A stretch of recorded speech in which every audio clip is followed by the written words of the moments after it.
Bonjour et bienvenue sur la chaîne 100% Oscilloscope. Vous l'avez certainement constaté, la mise à jour des applications sur nos ordinateurs est devenue une tâche presque quotidienne.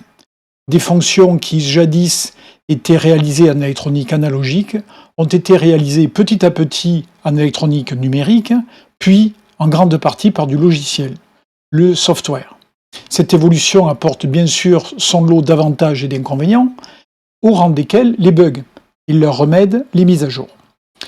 Les systèmes de mesure du multimètre à l'oscilloscope n'ont pas échappé à cette lourde tendance, et donc nous devons parfois mettre aussi le logiciel de notre oscilloscope à jour. C'est ce que je vous propose de faire tout de suite avec un oscilloscope RTB 2004 de chez Rohde & Schwarz. Allez, on y va ?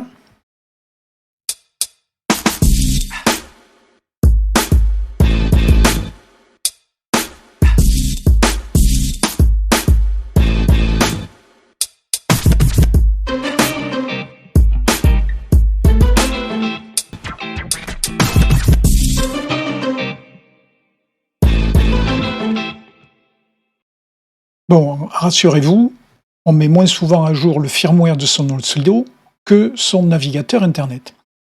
Alors, ce que vous voyez à l'écran est le résultat d'une prise de contrôle à distance de l'oscilloscope via le réseau. Pendant la mise à jour, la prise de contrôle risque d'être coupée. Donc, je basculerai sur une caméra filmant le véritable écran de l'oscillo.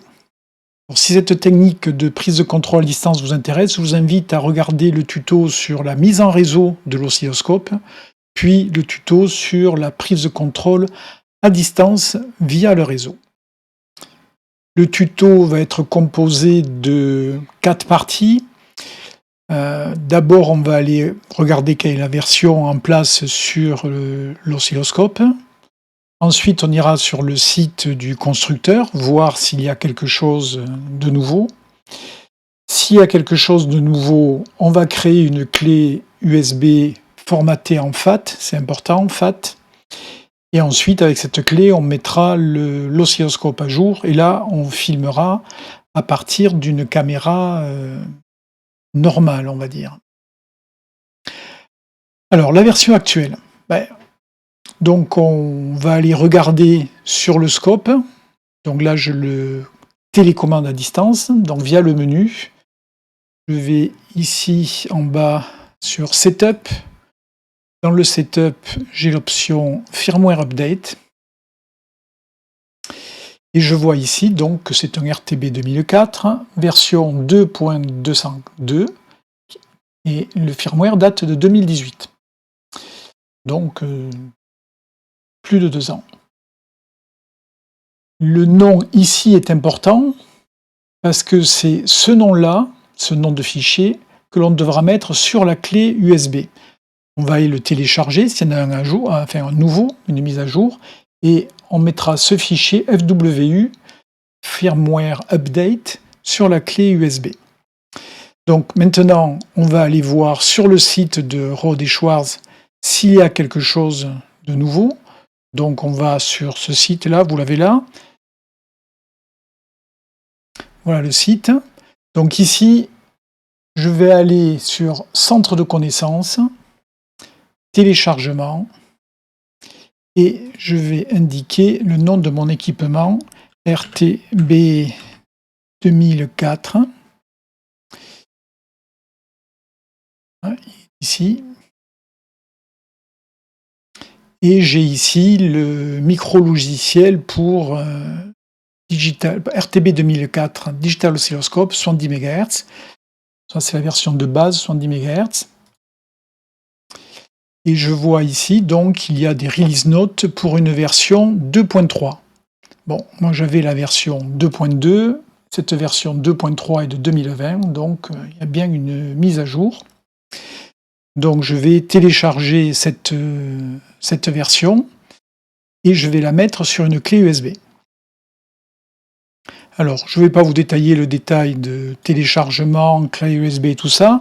Ce qui est important, c'est qu'il faut avoir la clé USB formatée en FAT. Pas de FAT32 ou de XT-FAT ou autre, hein. FAT, comme indiqué ici. Bon, la taille de la clé importe peu, puisque de toute façon, la taille du fichier, vous le voyez ici, fait moins de 50 mégas. donc c'est pas un gros problème. Donc, clé formatée en FAT.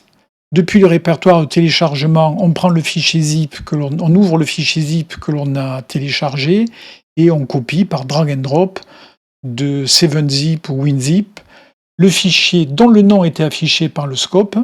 Rappelez-vous, si vous avez un autre scope, une autre référence de scope, le nom du fichier varie.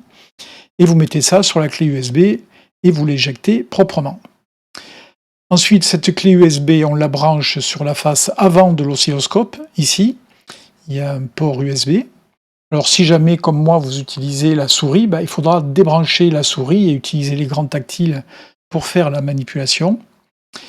Et on va voir que le scope détecte la mise à jour, la mise en place de la clé. Je reviens sur le scope et j'insère la clé.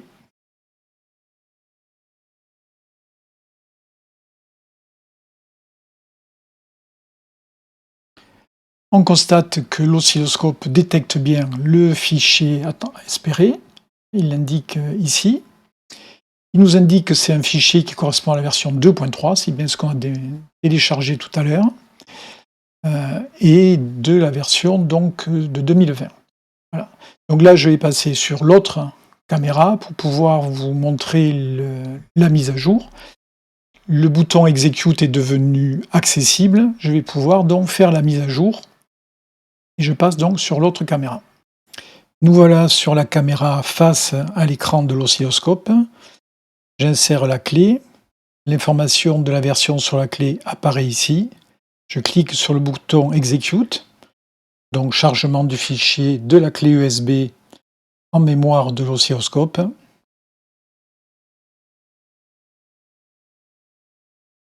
Vérification. Et la mise à jour commence.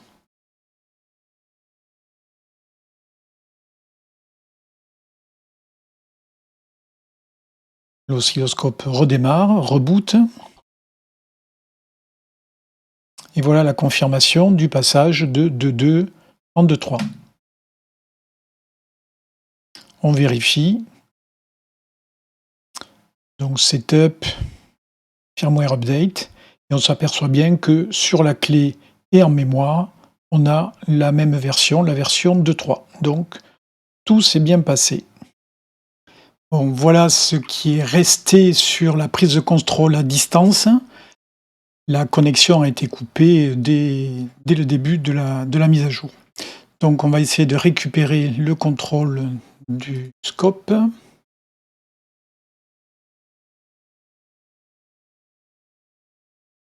Donc ça, c'est l'état dans lequel on l'a laissé juste après avoir reconsulté le setup pour s'apercevoir que la version était bien à jour, que c'était bien la 2.3 qui était en place, la clé USB entre-temps ayant été retirée. Il ne nous reste plus qu'à quitter et on retrouve le contrôle de l'oscilloscope normal. Voilà, ça conclut ici ce tuto sur la mise à jour de l'oscilloscope RTB 2004. C'est pratiquement la même chose dans tous les autres oscilloscopes de la famille de Rode et Schwartz. Donc pas de différence, toujours la clé USB FAT et la même procédure. Voilà, à bientôt pour un autre tuto. Bye bye.